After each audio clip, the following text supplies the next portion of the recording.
बाबू भाई हल्का सा पीछे लो बस। फ्रेंडशिप के लिए जो आप इतने आपने सालों से अपना इतना टाइम, इतना प्यार, इतना जज्बा, इतने इमोशंस इन्वेस्ट किए हैं, यू आर रियली हर्ट। हम ये जानना चाहेंगे शुरुआत से कि क्या हुआ। फर्स्ट ऑफ ऑल मैं आप सबको धन्यवाद करना चाहूँगी कि आप सब मेरे लिए आए, so thank you very much. So thing is, आज मैं आपके सामने इसलिए आई हूँ, शायद मैं आना नहीं चाहती थी, मैं बाहर ही नहीं आती अगर राखी की तरफ से मुझे धमकियाँ नहीं आती। ये लास्ट 3 मंथ से मेरे साथ चल रहा है, करीबन जून से चल रहा है। राखी मुझे हरास करती है, राखी चाहती है जो वो बोले वो मैं करूं, बट मैं किसी की कठपुतली नहीं हूँ।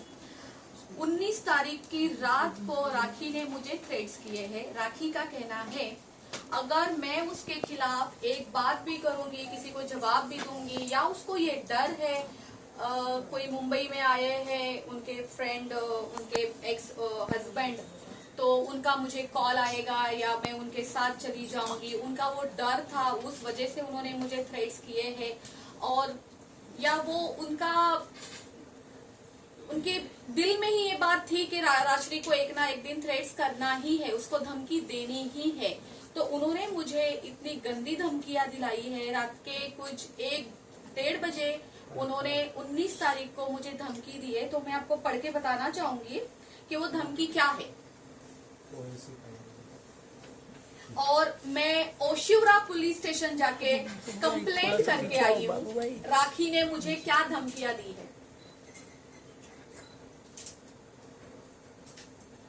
थोड़ा फेस के, अरे वो ग्रुप में डाल देंगे, आप फेस के थोड़े से side. Subject: complaint against Rakhi Sawant for defaming me and causing threats to me of ruining my business by making false allegations. Sir, I, the above named residing at the above mentioned address, would hereby like to lodge a complaint against Miss Rakhi Sawant for the reason mentioned hereafter.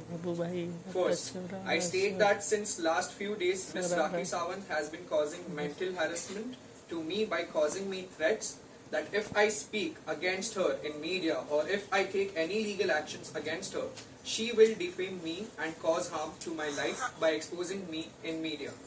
Second, it may be noted that she has been spreading false rumors that I do illegal activities under the garb of my nail art studio business.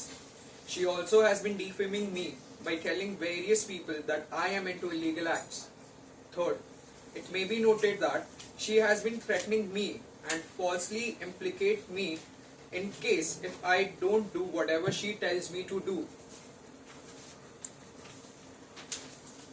In the aforementioned circumstances, I would like to bring to your notice that if anything happens to me personally or professionally, Miss Rakhi Sawant should be held responsible for the same.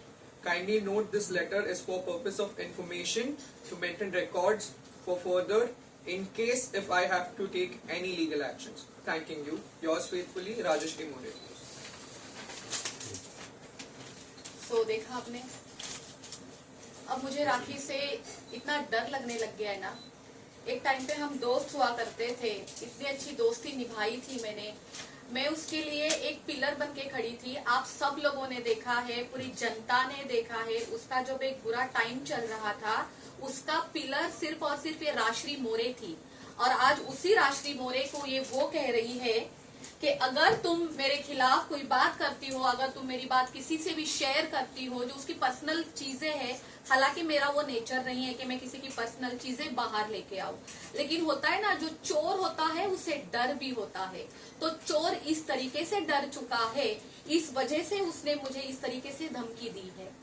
आज इतना डर लग रहा है, आप यकीन नहीं करेंगे, मैंने कुछ देर पहले अपने सिक्योरिटी को नीचे कॉल किया है, जो हमारे मैनेजर है हमारे सोसाइटी के, मैंने उनको कॉल किया और मैंने कहा इस बात का ध्यान रखना कि राखी सावंत हमारे गेट के अंदर कभी जिंदगी में ना आ जाए। और वही राखी सावंत को मैं हाथ पकड़ के अंदर लेके आती थी।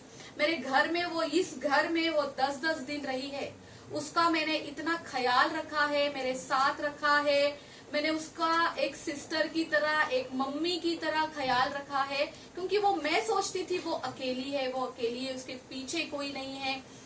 इतना सब कुछ करने के बाद वो ये कर सकती है। राखी सावंत, आप सब लोग जानते हैं राखी सावंत कितनी बोल्ड है और वो क्या क्या कर सकती है। तो मुझे वो डर है कि राखी सावंत किसी भी तरीके से मुझे हार्म ना पहुंचाए। इस वजह से आज मैं आप लोगों के सामने हूँ। एक चीज और, नेल आर्ट स्टूडियो जो लोखंडवाला मार्केट में है, मैं पिछले 12 साल से चला रही हूँ। मैंने बहुत मेहनत की है, आप सबको भी पता होगा। आज बिजनेस करना कोई मामूली चीज नहीं है। हमें डे 1 से लेके आज 12 साल तक अगर मैं लोखंडवाला मार्केट में टिकी हूँ तो मैंने कितनी मेहनत की होगी। ना कि ये राखी सावंत ने जो बोला है कि मेरे नेल आर्ट स्टूडियो के अंदर प्रोस्टिट्यूशन होता है। तो राखी सावंत को मैं ये सवाल करना चाहती हूँ, जब तुम रोज 8-8 घंटे मेरे स्टूडियो में आके बैठती थी तो तुम अंदर क्या करती थी राखी सावंत? सर्विस लेती थी या जो तुम बोल रही हो वो करने आती थी वहां पे? एक चीज और, किसी को धमकी देने से पहले आपको पूरी जानकारी रखनी चाहिए। राखी सावंत, जो मेरे स्टूडियो है ना, वो नेल आर्ट स्टूडियो है, ठीक है? वहां पे कोई मसाज नहीं होती है। एक चीज जैसे, हाँ, डे 1 से मैं आपको दिखा सकती हूँ, मेरे पास मेरे सारे एग्रीमेंट्स है कि मेरा नेल आर्ट स्टूडियो सिर्फ और सिर्फ हम लेडीज के लिए चलाते हैं। Only for ladies. हमारे यहाँ एक सेल्समैन भी होता है ना, वो भी अंदर अलाउड नहीं है। उसको भी बाहर से नॉक करना पड़ता है। वो बाहर खड़ा रहता है, फिर कोई अंदर से बाहर जाके उसको अटेंड करता है। कोई एक आदमी तक अंदर नहीं आ सकता है। तो राखी सावंत मैडम जी, आप किसी को धमकियां देने से पहले थोड़ा उसके ऊपर जानकारी तो रखें कि आप बोल क्या रही है। आपको क्या लगता है आप बस ऐसे रातों रात धमकियां दे दोगी और सब कुछ खराब हो जाएगा, बर्बाद हो जाएगा, जैसा आपका नेचर है, जैसा आपने हमेशा किया है? आपको पता है किसी के ऊपर किस तरीके से एलिगेशन लगाने हैं, किसके ऊपर धमकी देनी है, किसको बर्बाद करना है, किसका कैरेक्टर खराब करना है, आप बहुत अच्छे से जानती है। आज मैं राखी सावंत की, जब इतने सालों से मेरी और राखी की 8 साल से दोस्ती है, 8 साल से जब मैं राखी की दोस्त थी तब तो मैं बहुत अच्छी थी। तब तो मैं कोई ये प्रोस्टिट्यूशन वाले काम नहीं करती थी। और आज सडनली मैं ये सारी चीजें करती हूँ क्योंकि राखी सावंत से मैं अलग हो चुकी हूँ लास्ट 3 मंथ से। आप जो चाहे बोलेंगे। आपने पहले क्यों नहीं ये मुद्दा उठाया? क्यों नहीं उठाया? आज क्यों उठा रही हो? आपके पास प्रूफ क्या है राखी सावंत? मैं सबके सामने, पूरी जनता के सामने, पूरे मीडिया के सामने आपसे प्रूफ मांगती हूँ कि नेल आर्ट स्टूडियो में ऐसे कोई भी इनलीगल एक्टिविटीज होती है। आप प्लीज मुझे लाके प्रूफ दीजिए, वरना मैं भी आपके ऊपर झूठे एलिगेशन लगा सकती हूँ जैसे आप लगाती हो। लेकिन मैं आपको एक बात कहना चाहती हूँ, ये सब ना मेरे क्लास में नहीं है। हम किसी के लिए गलत बोले, हालांकि हमें बहुत कुछ किसी के बारे में पता होने के बावजूद भी हमारे ऐसे संस्कार नहीं है, हमारे ऐसे क्लास नहीं है कि हम किसी के प्रति कुछ 2 शब्द भी गलत बोले। राजश्री, इस चीज की शुरुआत कहाँ से हुई? क्योंकि लास्ट टाइम जब आप लोगों का दुबई में कुछ मैटर हुआ था